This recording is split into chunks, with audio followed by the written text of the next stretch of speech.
सबसे पहले अपने गुरुदेव के चरणों में प्रणाम करती हूँ, माता गौरा के चरणों में प्रणाम करती हूँ और गणेश कार्तिक दोनों भैया के चरणों में प्रणाम करती हूँ और सभी देवी देवताओं के चरणों में प्रणाम करती हूँ। मेरा प्रणाम स्वीकार हो। और जितना भी गुरु भाई और गुरु बहन है उन लोगों को भी चरणों में प्रणाम करती हूँ, मेरा प्रणाम स्वीकार हो। और सबके लिए दया मांगती हूँ कि हे शिव, सब पर दया करिए, प्रभु दया करिए। तो दोस्तों, आज हम एक चर्चा करने जा रहे हैं एक सेठ का। सेठ का धन दौलत तो बहुत था, 3 बेटा भी था, फिर भी वो उदास रहते थे। चर्चा बहुत सुंदर है दोस्तों, शुरू से अंत तक सुनिएगा। अच्छा लगेगा लाइक कर दीजिएगा और शेयर कर दीजिएगा दोस्तों। और कमेंट बॉक्स में हर हर महादेव जरूर लिखिएगा, क्योंकि भगवान के नाम लिखने से, बोलने से सब ठीक रहता है, सब दुख सुख में बदल जाता है दोस्तों। और अगर कोई मेरा वीडियो में नया देख रहे हो तो पहले सब्सक्राइब कर दीजिए, फिर बेल आइकन घंटी को प्रेस कर दीजिएगा दोस्तों, क्योंकि जो भी वीडियो हम बनाएंगे और डालेंगे उसका नोटिफिकेशन आपको पास पहुंचेगा सबसे पहले। तो हम अपना कथा शुरू करने जा रहे हैं, शुरू से अंत तक सुनिएगा दोस्तों।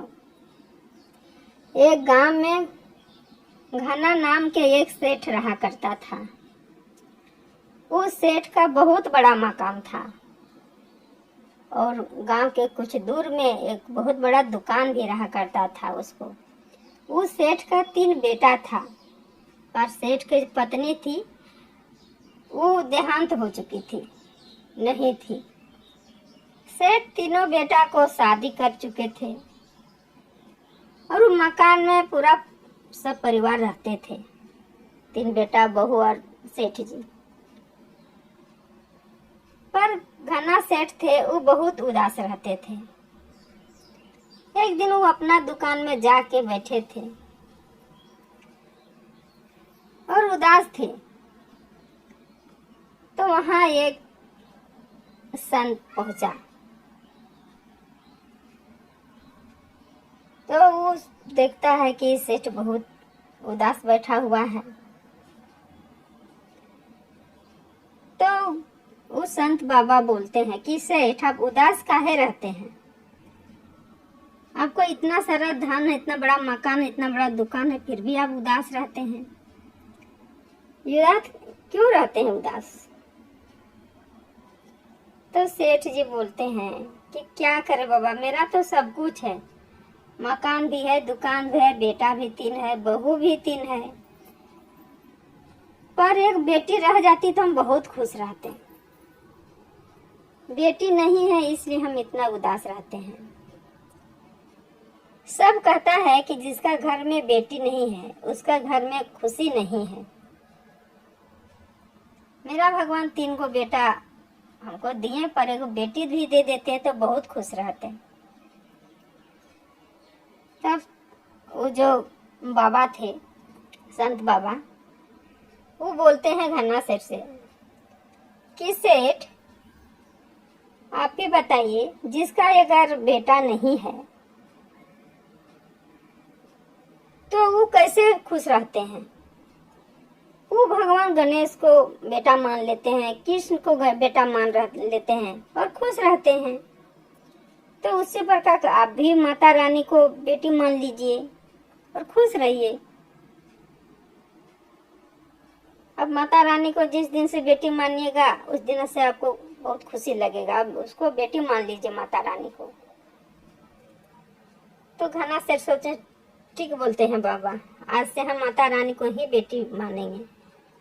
मेरी घर में 3 बहुएं हैं और एक बेटी भी मेरी हो गई। और दिल में वो बैठा ली कि माता रानी, आज से आप मेरी बेटी हैं, हम बेटी आज से आपको मान चुके हैं। तो सेठ के यहाँ एक चूड़ी वाली आती थी उसका घर में। तो एक दिन चूड़ी वाली आई उसका दुआरी पर। तो तीनों बहुएं आई चूड़ी पहनने के लिए। उनका घर में घूंघट लेना परंपरा चलता था, बिना घूंघट के बहू नहीं रहती थी।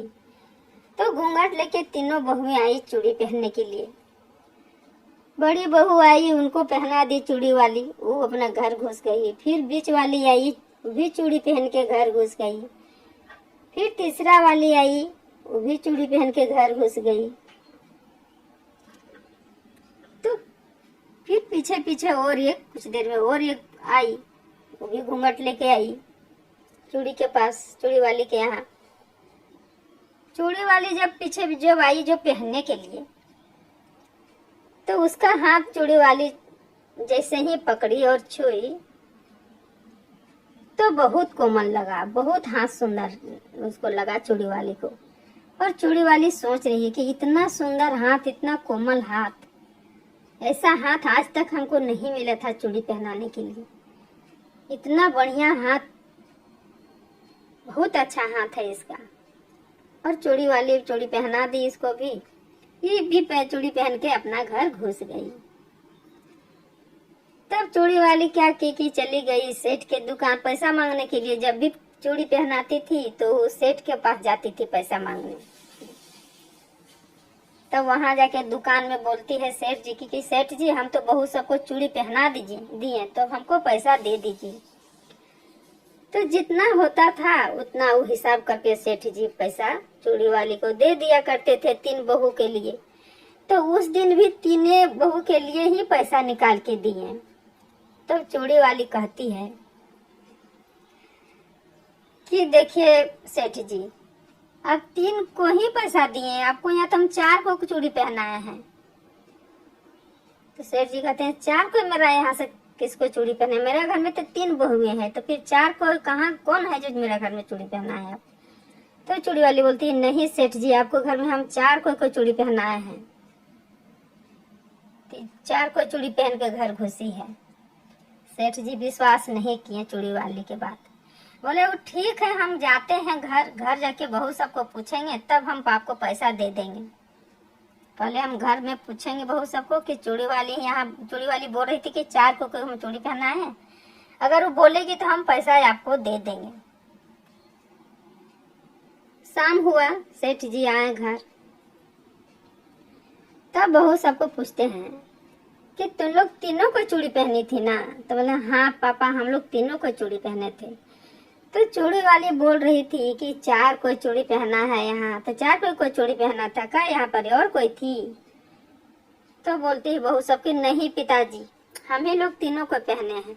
चूड़ी वाली झूठ बोल रही है, 4 कोई नहीं पहनी, तीनों को हम ही लोग पहने हैं।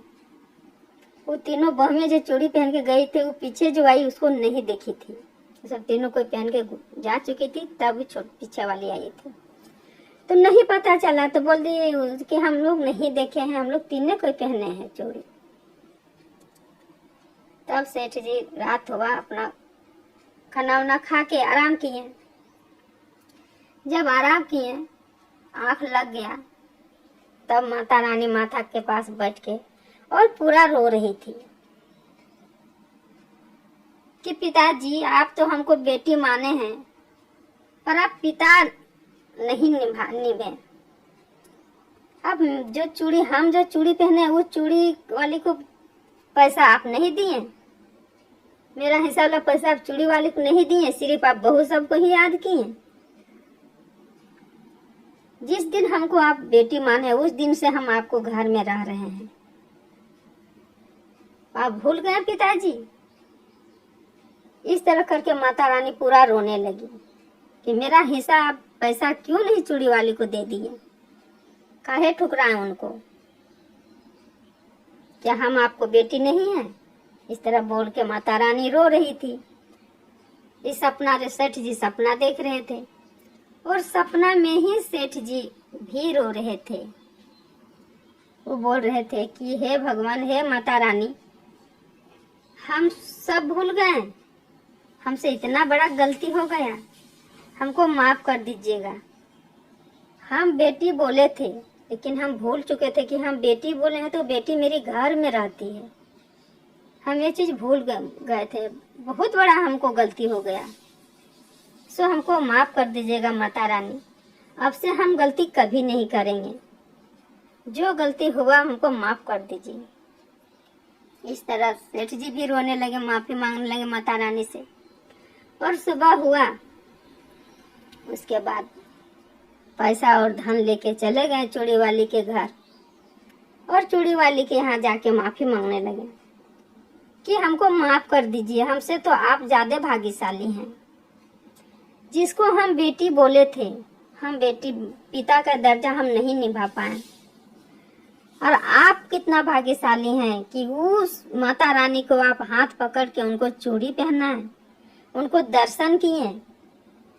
और हम कितना अभागन बाप हैं, हम पिता बने पर हम बेटी के दर्शन नहीं कर पाए, माता रानी को हमको नहीं मिला, और आप दर्शन भी कर लिए उनको। तो हमसे बहुत बड़ा गलती हो गया। सो पैसा ले लीजिए और धन ले लीजिए, और ढेर सारा धन और पैसा चूड़ी वाली को देके और सेठ जी अपना घर आ गए। तो दोस्तों, जिसका दिल से आप मानिएगा वो आपको साथ रहता है। दिल से जिसको पूजिएगा, मानिएगा, आपको हर मुसीबत में आपको मदद करेगा। आप बेटा बनाना है, गणेश जी को बनाइए, कृष्ण जी को बनाइए। बेटी नहीं है तो आप माता रानी को भी बना सकते हैं। पर खुश रहिए, कभी अपने आप को कमी मत समझिएगा कि हमको भगवान जी ये चीज़ नहीं दिए हैं। तो दोस्तों, चर्चा मेरा यही रहता है। उम्मीद करती हूँ कि ये वाला चर्चा आप लोग को सुन के अच्छा लगा होगा। लाइक कर दीजिएगा और शेयर कर दीजिएगा दोस्तों, और कमेंट बॉक्स में हर हर महादेव जरूर लिखिएगा। तो सब मिलके बोलिए हर हर महादेव, माता पार्वती की जय।